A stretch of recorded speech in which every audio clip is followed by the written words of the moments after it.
Hey, this is Logan from Once Human, and you're listening to the Brutally Delicious podcast. Brutally Delicious!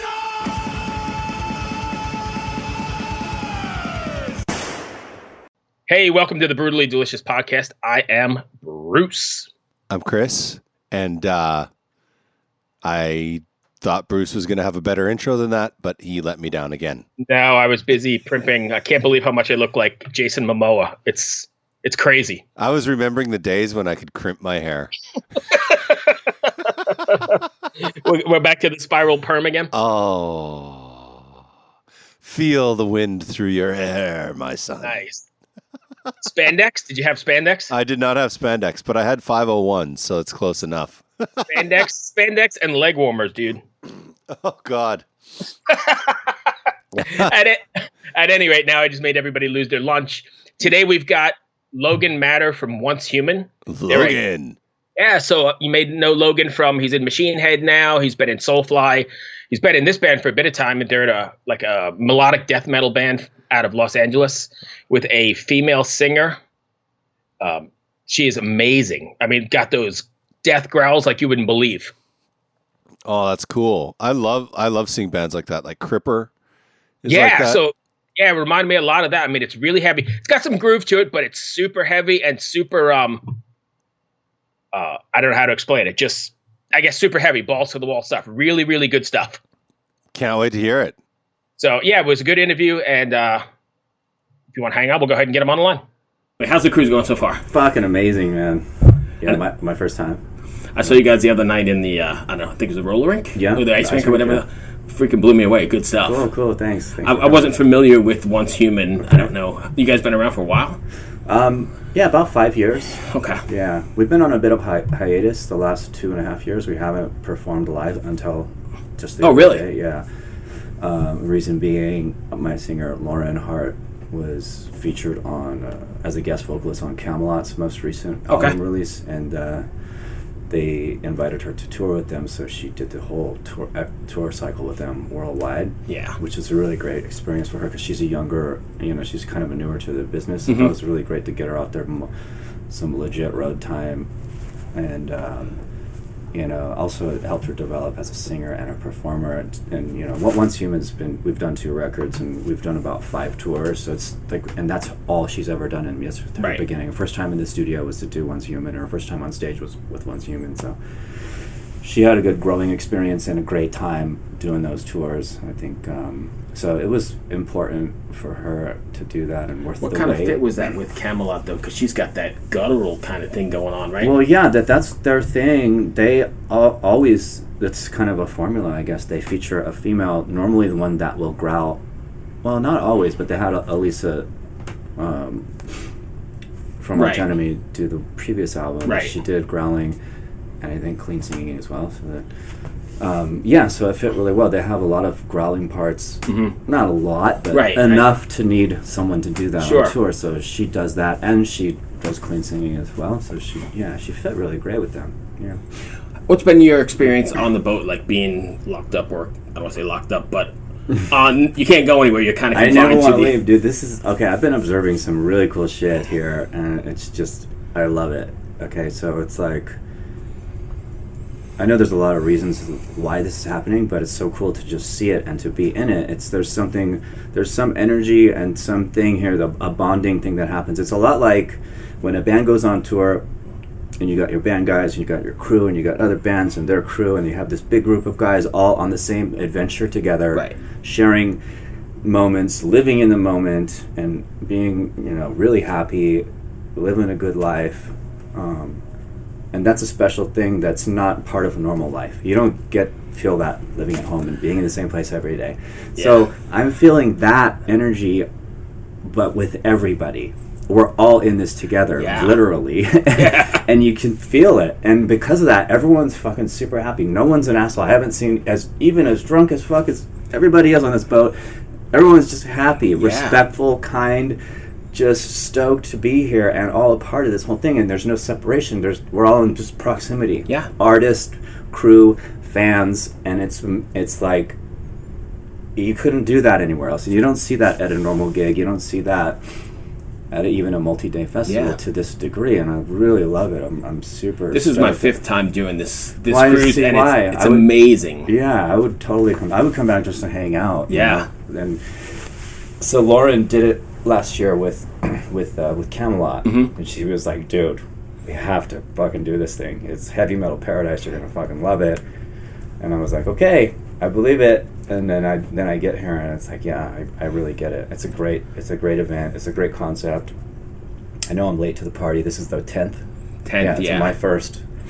But you got to get in sometime, so I mean, it's still great. Yeah, it's amazing. I hope it keeps going for People many years. from the outside, I mean, when they hear like it's a heavy metal cruise, I mean, they're probably thinking, you're like slaughtering goats up on the deck. But like you just said, it's just one big fucking family, and it's amazing. It's really amazing. It's like, yeah, and I think that like all the things we just talked about have to do with why it's like that, and also the fact that we're, disconnected from life on land. Like There's no I always static. opt There's no for- cast. There's it's peaceful, and the ocean has amazing energy, and the salt is cleansing. It's like you can't feel bad. Yeah. It's- And I don't know how Unless you you're work just it, but hungover. I always opt. But I always opt for like the no internet either. So I've been disconnected. Yeah, You didn't go that far. couldn't. Huh? My wife's the same way. We opted every time we come. We just opt for none of that. I so wish I'm I could. totally disconnected for would- 4 days yeah, or whatever I it is. wish And I it's could. amazing. I'm sure first thing we get off, we'll be checking everything. Yeah. But for the 4 days, it's just really this or whatever's happening out there, and it's pretty amazing. Yeah, that's a good idea. I'm kind of jealous that you're able to do that. I would like to, but I just am multitasking. Oh, yeah, on yeah. all kinds of things right now, and so I gotta be connected. No, I totally get that. What shows have you caught that have totally blown you away? I saw Exodus first set. That was great. I saw Winter Sun. I saw Ishan. I did not see him. Isan. I saw Emperor, but I did not see him. What Emperor played? Isan. Emperor's, yeah, he's the... Yeah, he's the singer. Yeah, Emperor's here. Yeah, but it's a different band. Yeah, It's but I'm Isan. saying I saw Emperor play earlier. Oh, nice. They're playing tonight, too, at 10 o'clock. Oh, I didn't even know that. 10 I wanna o'clock on see the that pool too, deck. Yeah. Wow, so he's I doing think two bands. somebody said something about it's the first time in 20 years they've... Wow. together? I didn't know that. That's amazing. Yeah, I'm gonna catch So that pool if I deck can. tonight, I don't have my schedule with me, but I think it's 10 o'clock. Yeah, I'll be there. Yeah. I saw Leaves Eyes. I saw Origin.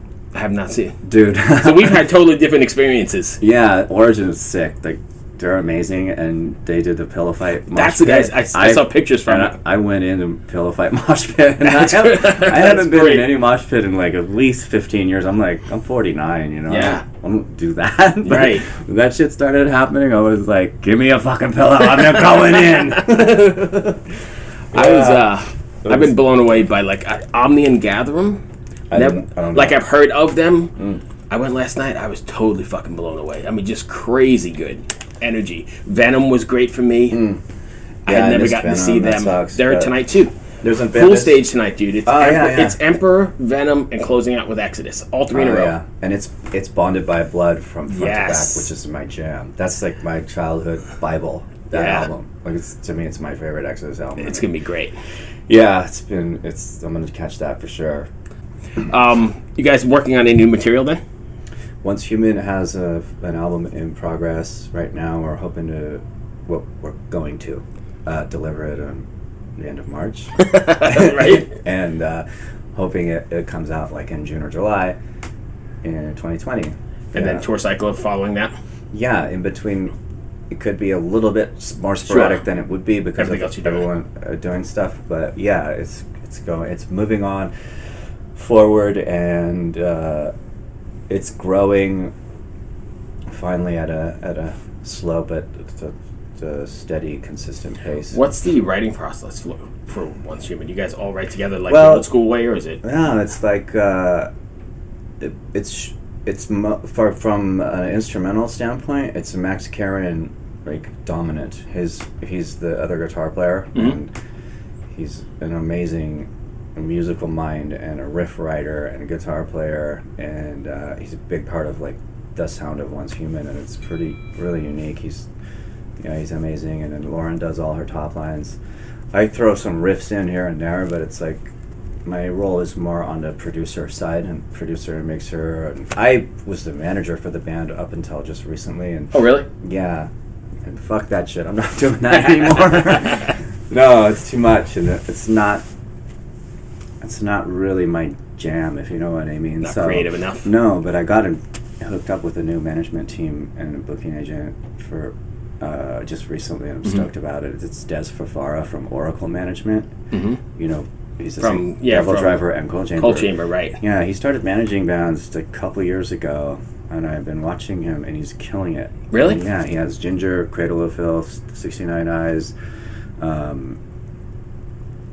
What else is the Wednesday 13, and wow. And he and this band, the Nocturnal Affair, that I just worked with in the studio doing a production, co-producing with John Moyer from Disturbed. It's a really cool new band that I think is gonna make some waves. Hopefully out here. Nice pun. Yeah, but he's killing it, and I can see like he's gonna be a really good manager. There's a certain DNA or a certain personality type that I see similarities in all of like the big managers that I've ever. So is he become hands on, friends or with. is it like his? Very hands on, and he's aligned with the company Oracle, and it's a multifaceted. Right. It's a vertical company, you know. So, but he's great. He's really good at it, you know. And I need that. I need someone like that, and he's really, most importantly, really into Once Human, and he's like hungry to blow it up, and he's on an upswing. You know, he's going to be a really big management company. So get in now and be part of the developing, and you know, I think it's good timing and feels right. When you're writing, when Once Human's writing or you're producing, are you doing so with the live setting in mind, like how the song's going to come across on stage, or how a song just for the song's sake? I as a producer, I always think about the album, like, because that's what we're making, and that's what people are going to hear. They're going to consume that. Like, if it works live, great. Not every song translates live, like some, and you have to just go out there and try them out, I guess, to see what people react to more than others. But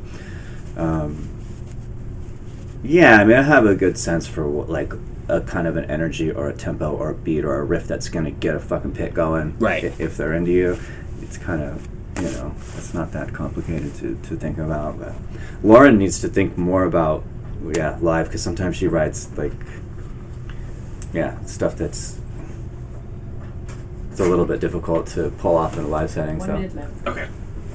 But she does it. She pulls it off. Right. Yeah.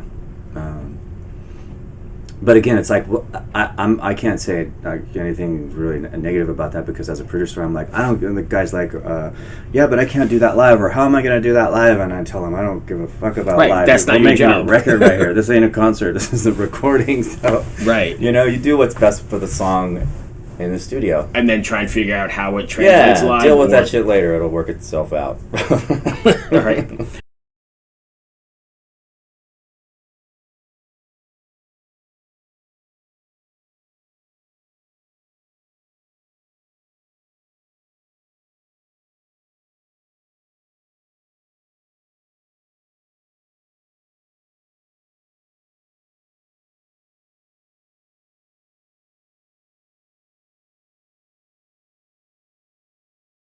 Hello out there. Yes, hello out there, everyone. I'm Hal Schwartz. And I'm Flynn McLean. Together we host None But the Brave, a podcast dedicated to the music and career of Bruce Springsteen. Bruce and E Street Band are on tour right now for the first time in 6 years, and we're taking a detailed look at what's happening on stage in our bi-weekly episodes.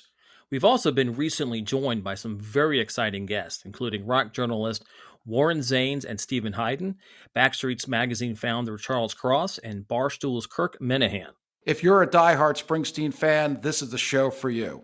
So please subscribe to None But the Brave on your favorite podcasting platform, and we hope to see you further on up the road. Thank you so much. We'll be seeing you.